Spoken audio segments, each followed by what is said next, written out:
할렐루야. 아멘. 예전에 친구 목사님 한 분이 잠깐 만날 기회가 있어서 여러 가지 이야기를 나누다가 운동에 대해서 이야기를 했어요. 최근에 그 목사님이요, 운동 홀릭에 빠져 있어요.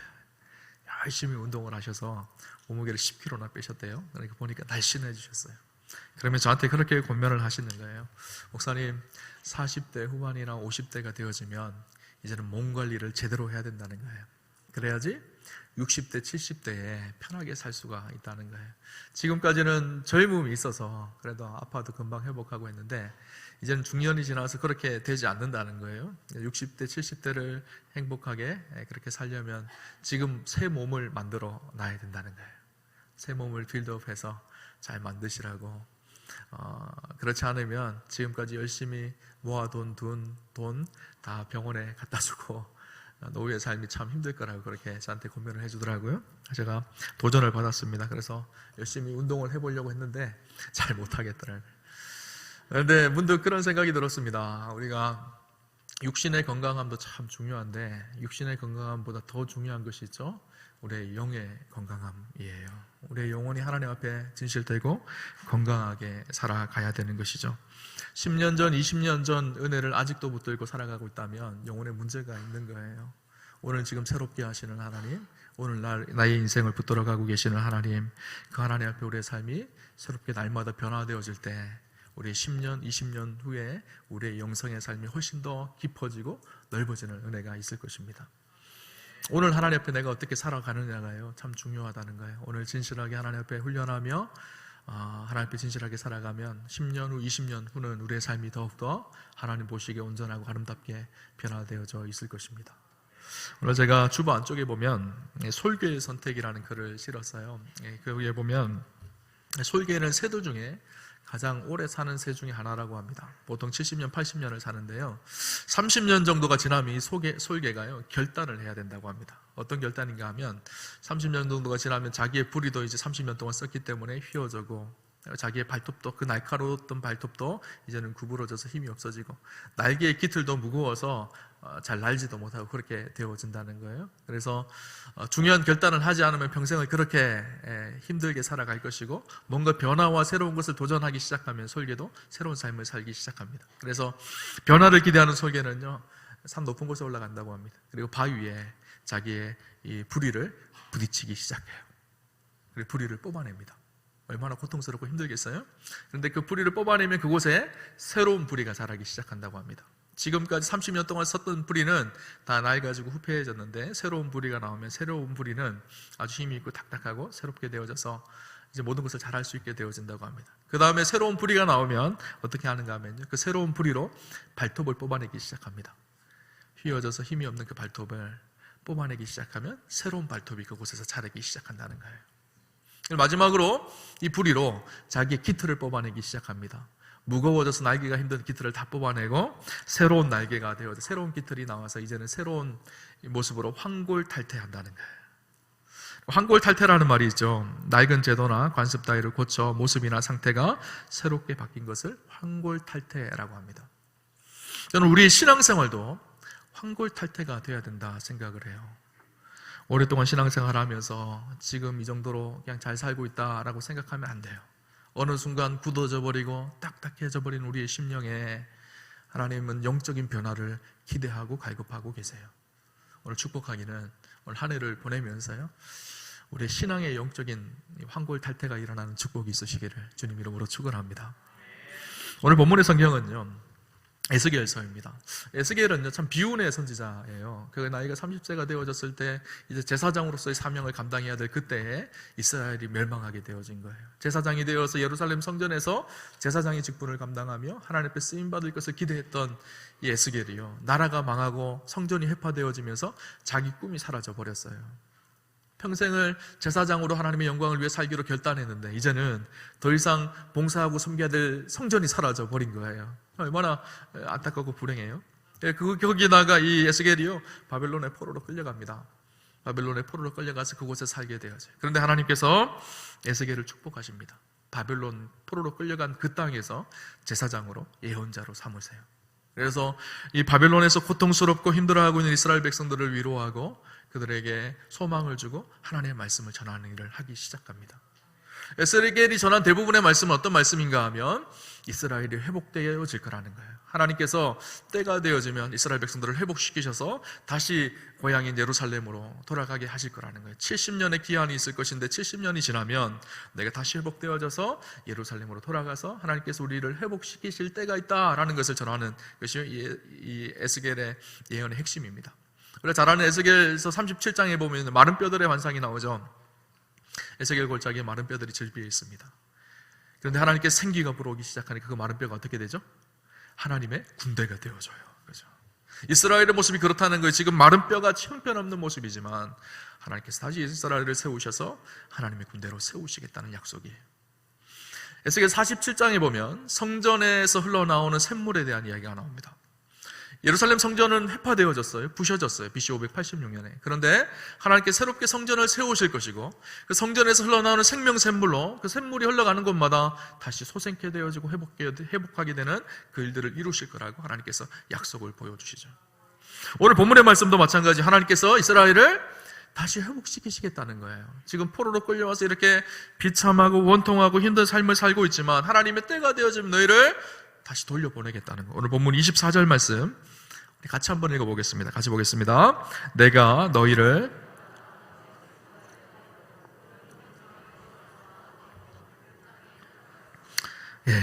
내가 너희를 여러 나라 가운데서 인도하여 내고 여러 민족 가운데서 모아 데리고 고국 땅으로 돌아가게 할 것이다. 지금 포로로 끌려와서 고통 속에 있지만 하나님께서 이스라엘 백성들을 다시 회복하여서 예루살렘으로 돌아가게 하실 것이다. 그렇게 약속을 하고 있죠. 근데 중요한 것이 있습니다.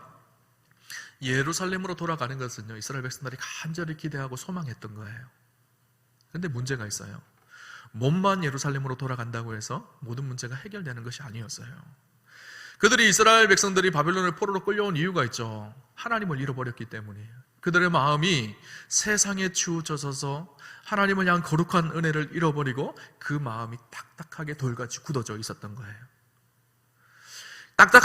돌같이 딱딱하게 굳어져 있는 마음으로 다시 예루살렘에 돌아온다고 한들 아무 소망이 없습니다. 몸만 다시 이곳에 왔다고 해서 아무런 소망이 없는 거예요. 하나님이 궁극적으로 원하시는 것이 무엇이었는가 하면요, 몸만 예루살렘으로 돌아오는 것이 아니었었어요. 그들의 마음이 새롭게 환골탈태하기를 원하셨어요. 그들의 마음이 새롭게 변화되기를 원하셨어요. 딱딱하게 굳어있던 그들의 마음이, 돌같이 굳어있던 그들의 마음이 부드럽게 바뀌어지기를 하나님은 원하셨어요. 그래서 오늘 본문 24절은 이렇게 얘기합니다. 26절은 이렇게 얘기합니다. 우리 26절 같이 한번 보겠습니다. 같이 보겠습니다. 또 새 영을 너희 속에 두고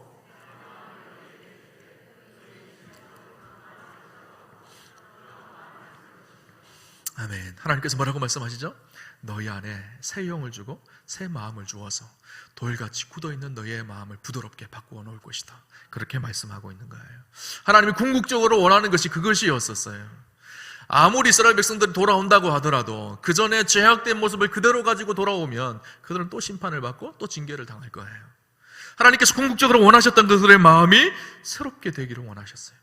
마음이 부드러운 마음으로 바뀌어지기를 원하셨어요. 그렇게 부드러운 마음으로 바뀌어져야 될 이유에 대해서 27절에 이야기하는데요, 27절을 보면 또 내 영을 너희 속에 두어 너희로 내 율례를 행하게 하리니 너희가 내 규례를 지켜 행하지라.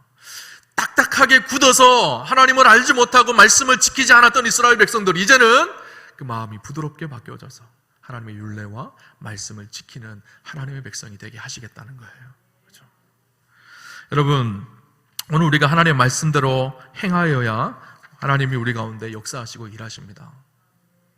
우리의 마음이 딱딱하게 굳어져 있으면 하나님 우리 안에서 일하실 수가 없어요. 하나님께서 우리에게 복을 주시기를 원하세요. 복되기를 원하십니다. 그런데 우리의 마음이 딱딱하게 굳어 있으면요, 복을 주는 것이 오히려 그의 인생을 망가뜨리는 일이에요. 내가 잘못된 일을 계속 하고 있는데 복을 준다고 생각을 해보세요. 그럼 계속 잘못된 일을 하다가 결국은 패망하는 인생이 되어지는 거예요.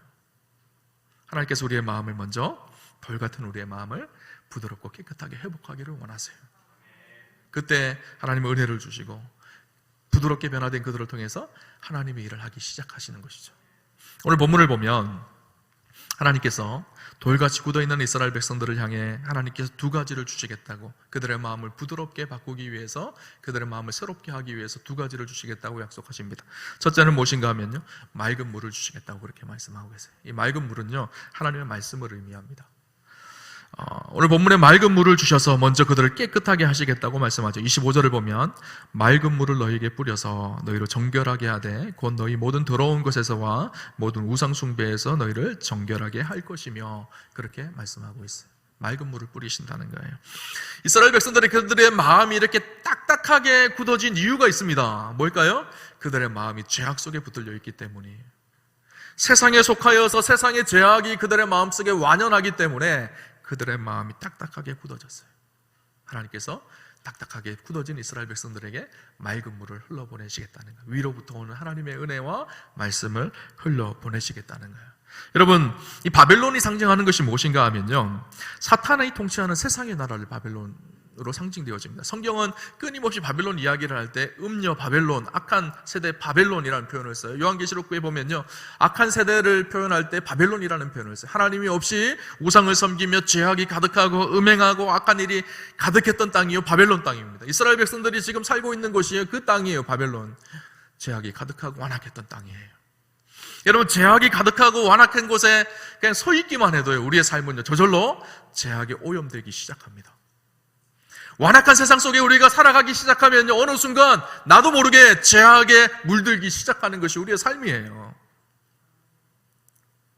여러분, 무슨 소리를 날마다 들고 살아가시나요? 내가 어떤 소리를 듣는지를 가만히 보면요, 내가 어떻게 사는지를 알 수가 있어요. 세상의 미혹의 소리, 세상의 유혹의 소리, 음란하고 악한 소리를 날마다 듣고 살아가는 사람은요, 그 마음이 딱딱하게 돌같이 굳어져서 세상에 속하여 살아갑니다. 그러나 하나님의 음성을 날마다 듣고 살아가는 사람은요, 새로운 삶을 살게 되어져 있어요. 하나님은 그들 바벨론에 물들어 있고 바벨론에 붙들어 있던 이스라엘 백성들을 향해서 새로운 물을 주시겠다는 거예요. 하나님의 말씀을 그들에게 흘러보내 주시겠다는 거예요.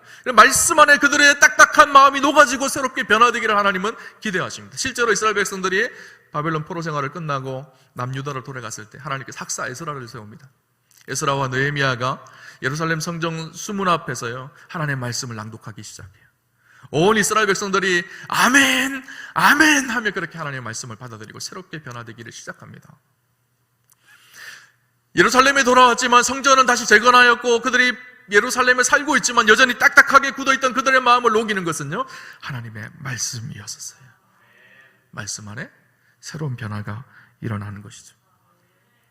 오늘 우리의 삶도 마찬가지입니다. 우리가 사는 세상이요, 바벨론 같은 세상이에요. 세상에 발을 딛고 서면요, 저절로 세상의 죄악이 물드는 것이 우리의 인생입니다. 어떻게 해야 될까요? 우리의 삶 속에 날마다 하나님의 말씀에 우리의 삶을 노출시켜야 돼요. 말씀이 우리의 삶을 다스리고 말씀이 우리의 삶을 지배하게 만들어야 돼요.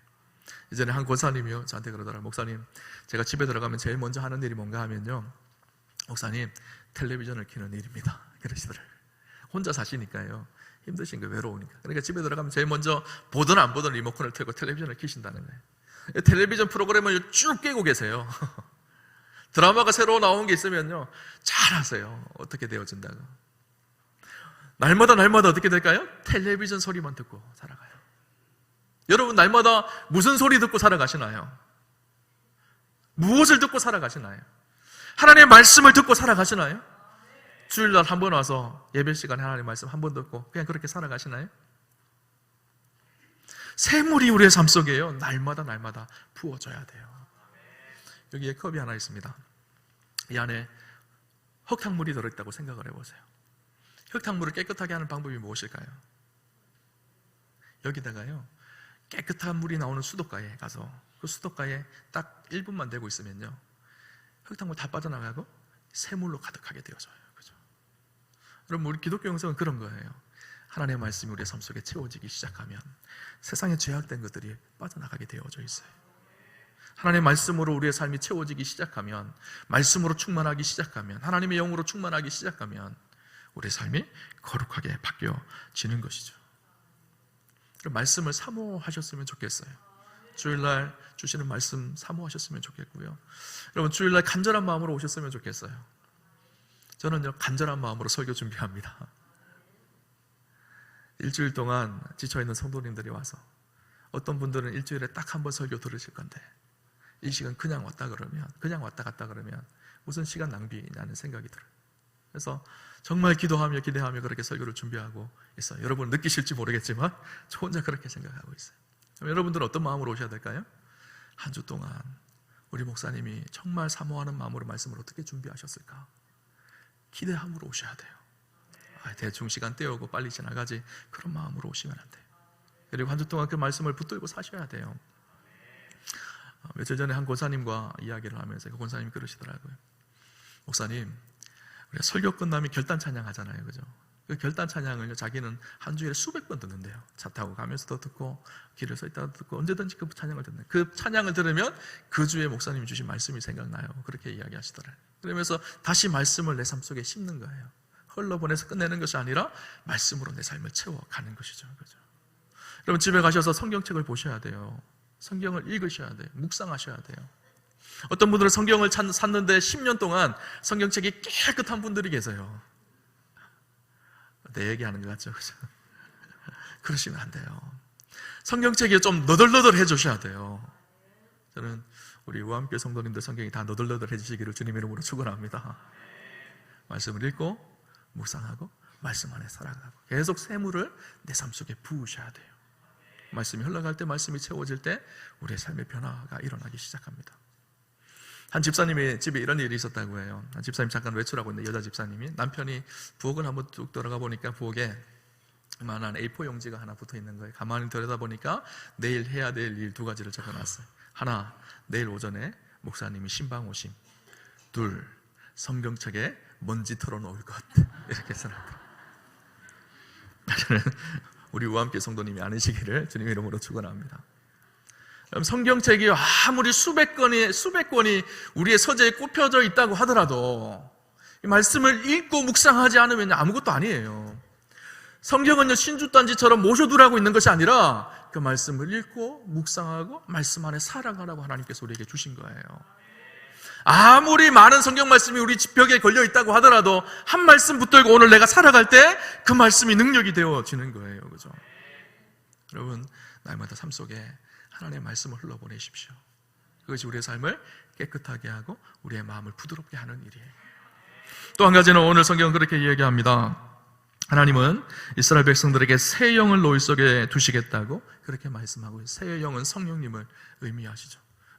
성령님 우리 가운데 임할 때 성령께서 하시는 일이 무엇인가 하면요, 우리의 굳은 마음을 녹이시는 일을 성령님께서 하시는 거예요. 26절 우리 같이 한번 읽어보도록 하겠습니다. 같이 보겠습니다. 또 새 영을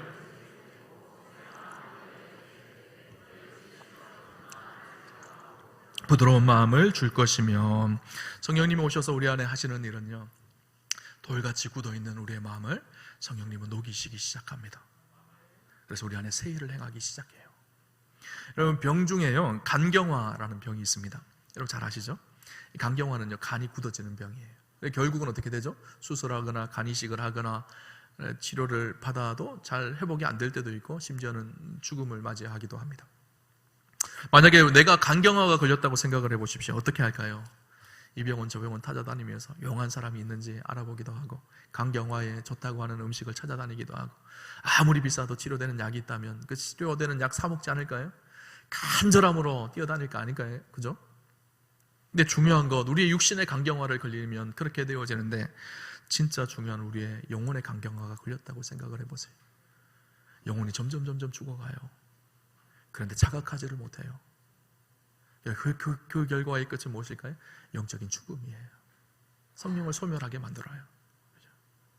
어떻게 해야 될까요? 육신의 질병을 향해서는 우리가 열심히 회복되는 것을 찾는 것처럼 오늘 우리의 심령 속에 성령님 오셔서 우리의 굳어진 마음을 녹여주시고 우리의 삶이 새롭게 변화되기를 원합니다. 이것이 우리의 간절함이 되어줘야 됩니다. 오늘 안타깝게 이 간절함을 잃어버리고 우리가 신앙생활을 합니다. 내 영혼의 간경화가 걸렸는지 어떻게 알 수 있을까요? 오늘 예배드리는 내 모습을 보면 알 수가 있어요. 마음이 굳어진 사람은요, 예배에 아무런 감격이 없어요. 그냥 와서 습관처럼 앉아서 예배드리다 가요. 그죠? 주중에 말씀을 보거나 기도하는 일 별로 중요하게 생각하지 않습니다. 세상 일에 바빠서 살아갑니다. 이것이 중증이 되면요, 습관이 되어져요. 늘 일상이 그래요. 이게 말기가 되면 어떻게 되는 줄 아세요? 감사의 고백보다 불평과 원망의 고백이 훨씬 커져요. 저 사람이 진짜 예수 믿는 사람인가 할 정도로 그렇게 삶이 딱딱하게 굳어져 있어요. 오늘 내 모습은 어디에 있나요? 초기인가요? 중기인가요? 아니면 말기인가요? 우리 안에 영적인 이 강경화를 심각하게 생각하셔야 돼요. 주님 안에 오늘 내 삶이 새롭게 변화될 것을 간절히 기도하고 사모하셔야 합니다. 성령님을 만나면 변화의 역사가 일어납니다. 사도행전 2장에 보면 성령 강림 사건이 있죠. 성령 강림 사건이 있으니까 사도와 제자들이 어떻게 되죠? 다 부드러운 마음이, 그들의 마음이 녹아지기 시작합니다. 예수님이 십자가 달려 돌아가실 때 3번이나 부인했던 베드로, 또 예수님을 피해서 다 도망갔던 그 제자들, 그들이요, 성령님을 만나고 성령님을 경험하니까요, 새로운 삶으로 변화되기 시작하는 거예요. 이제는 주를 위해 살겠다고 결단하며 살아가기 시작합니다. 여러분, 성령님을 만나고 진짜 예수님을 만나면요, 변화되지 않을 사람이 없어요. 여러분, 1960년대 시대의 악마라고 불렸던 사람이 있어요. 고재봉이라는 살인마예요. 나이가 좀 이렇게 연세가 있으신 분들은 아실 거예요. 많은 사람을 죽였죠. 근데 그 고재봉이요, 전혀 변화되지 않을 것 같았던 그 고재봉이 사형을 당하기 전에 예수님을 만납니다. 그리고 그의 인생이 바뀌어지기 시작해요. 자신의 죄를 깊이 하나님 앞에 통회하고 사람들에게 사죄를 고백하고 마지막 사형수가 되어서 죽음을 당합니다. 1990년대 여러분 지존파 아시죠? 내가 사람을 더 죽이지 못해서 한이 된다. 어머니를 죽이지 못해서 한이 된다. 인육을 먹으면서 그렇게 사람을 죽였던 지존파. 그 지존파의 김현양이라는 사람이 있었어요. 그가요, 감옥에서요, 한 전도사님 전해주는 복음을 듣고 회심의 역사가 일어나요. 그가 변화되기 시작합니다. 마지막 통회하고 자복하고 자기 때문에 고통을 사람들을 위해서 깊이 사죄하고 마지막 간수대 위에 끌려가서 사형을 당합니다. 그래서 사형을 당하기 전에 마지막 하나님을 찬양하며 부끄러웠던 자기의 인생을 고백하며 그렇게 회심하고 변화되어서 살아갑니다. 세상에요, 주님을 만난 사람들 중에 변화되지 않은 사람은 아무도 없어요. 성령님 오늘 우리와 함께 하시면 우리의 심령을 새롭게 변화시킵니다. 근데 정말 중요한 것이 있어요. 오늘 우리가 기도하기를 힘써야 된다는 거예요. 이 말은 무슨 말인가 하면요, 사모함과 갈망함이 있어야 돼요. 성령님 인격적이신 분이시거든요. 우리가 그분을 사모하고 그분을 기대할 때 우리 가운데 오셔서 우리와 함께 하세요. 오늘 성경을 보면요, 뭐라고 이야기하는가 하면 오늘 36장 37절을 보면요, 이렇게 기록합니다. 주 여호와께서 이같이 말씀하셨느니라. 그래도 이스라엘 족속이 이같이 자기들에게 이루어 주기를 내게 구하여야 할지라. 무슨 말씀인가 하면요, 하나님께서 이스라엘 백성들의 그 딱딱한 굳은 마음을 새롭게 하기를 원하셨어요. 근데 그 일들을 누가 이루시는가 하면 하나님께서 이루시겠다는 거예요. 그래서 24절에도 그렇고 22절부터 쭉 보면요, 계속 그 주체가 누구인가 하면 내가 이렇게 기록하세요. 하나님이 하시겠다는 거예요. 돌같이 굳어있는 이스라엘 백성들의 마음을 녹이시고 부드러운 마음으로 내가 변화시키시겠다. 그 주체는 하나님이세요. 그런데 오늘 성경은 뭐라고 얘기하는가 하면 내가 너희를 변화시키지만 너희가 해야 될 한 가지 일이 있는데 너희가 내게 구하여야 할 것이다. 그렇게 말씀하고 있어요. 우리가 해야 될 책임과 의무가 있다는 거예요. 하나님 앞에 진실한 마음으로 나아가서 주님 내 삶이 새롭게 변화되기를 소망합니다 하는 갈급함, 주님을 찾으려고 하는 열심이 우리 안에 있어야 돼요.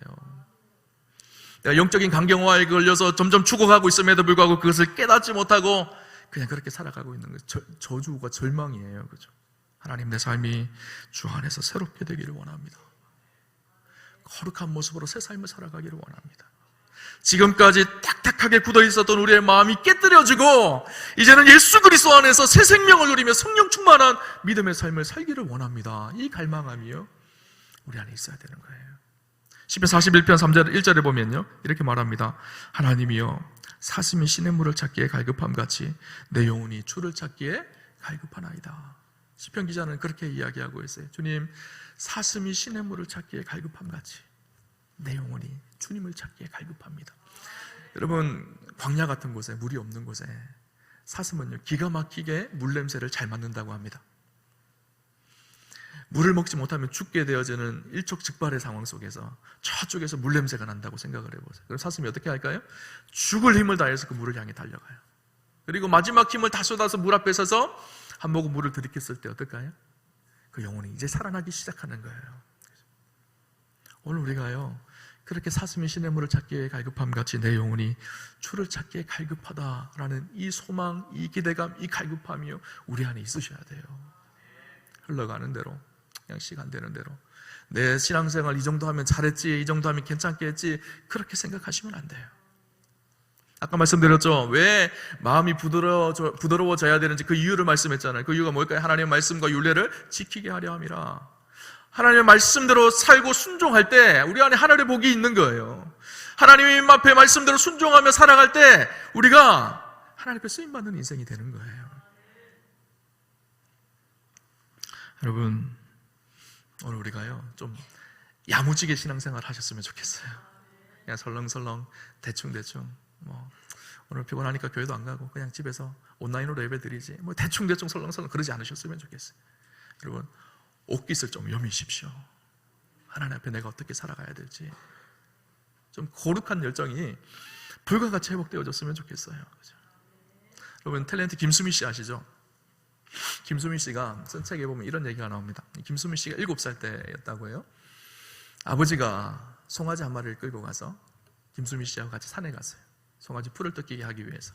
그러면서 너무 더우니까 아버지가 잠깐 이 개울에 가서 멱을 감고 있을 동안에 김수미 씨, 어린 김수미 씨한테 이 송아지를 맡기면서 송아지 잘 지켜, 이거 너 성 나중에 결혼할 미천이야, 그렇게 하고 맡겼다는 거예요. 그래서 아버지가 멱을 막 감고 있는데 갑자기 맑았던 하늘이요 구름이 쭉 끼기 시작하더라는 거예요. 그리고 나서 우르르 쾅쾅 하면 천둥이 쳐요. 송아지가 그게 놀란 거예요. 그러면서 펄쩍펄쩍 뛰기 시작했다는 거예요. 펄쩍펄쩍 뛰어서 도망가는 그 송아지의 어린 7살 김수미 씨가 밧줄을 꽉 잡고 손으로 막 돌려맸다는 거예요. 송아지가 힘이 셀까요? 7살 김수미 씨가 힘이 셀까요? 송아지가 힘이 세잖아요. 그래 막 끌려가기 시작한 거예요. 처음에는 뛰어가면서 끌려갔는데 나중에 엎어졌어요. 배가 쓸리면서 땅에 막 끌려가기 시작한 거예요. 그 모습을 아버지가 밑에서 봤어요. 수미야, 빨리 밧줄 놔! 그렇게 외쳤어요. 그러자 김수미 씨가 뭐라 그랬는가 하면 안 돼요, 놓을 수가 없어요, 우리 성 시집 가야 돼요. 그러면서 끝까지 붙들고 따라갔다는 거예요. 아버지가 막 뛰어와서 겨우겨우 손을 제압하고 겨우겨우 그렇게 살 수가 있었다는 거예요. 그러면서 그 제보에 이 김수미 씨가 어렸을 때부터 굉장히 야무졌다라는 것을 이야기해요. 그냥 놓으면 놓고 되면 되고 그렇게 하지 않았다는 거예요. 저는 우리 신앙생활도 저는 그랬으면 좋겠습니다. 되면 되고 안 되면 안 되고 그렇게 하는 것이 아니라 좀 하나님 앞에 야무지셨으면 좋겠어요. 예배를 드리는 일 야무지셨으면 좋겠고요. 기도하는 일 야무지셨으면 좋겠어요. 교회도 마찬가지입니다. 우리의 인생도 딱딱하게 굳어있는 마음을 하나님이 쓰실 수가 없듯이 딱딱하게 굳어있는 교회를 하나님이 쓰시지를 못해요. 우리의 마음이 부드러워져야 합니다. 그래서 하나님 쓰시기 합당한 모습으로 변화되어져야 되는 것이죠. 축복하기는 성탄절을 기다리고 있죠. 드림절 우리가 어떻게 하나님 앞에 살아가야 될지를 잘 분별하는 은혜가 있으셨으면 좋겠습니다. 주님 오실 것을 바라보면서 오늘 우리 삶이 진실하고 거룩하게 하나님 보시기에 온전하게 그렇게 믿음으로 살아갈 때 우리의 딱딱하게 굳어진 마음이 부드럽게 변화되어지는 축복이 있으시기를 주님 이름으로 축원합니다. 우리 주신 말씀을 생각하면서요 같이 찬양합시다. 십자가 그 사랑, 기도하는 마음으로 우리가 함께 이 찬양 하나님께 올려드리겠습니다.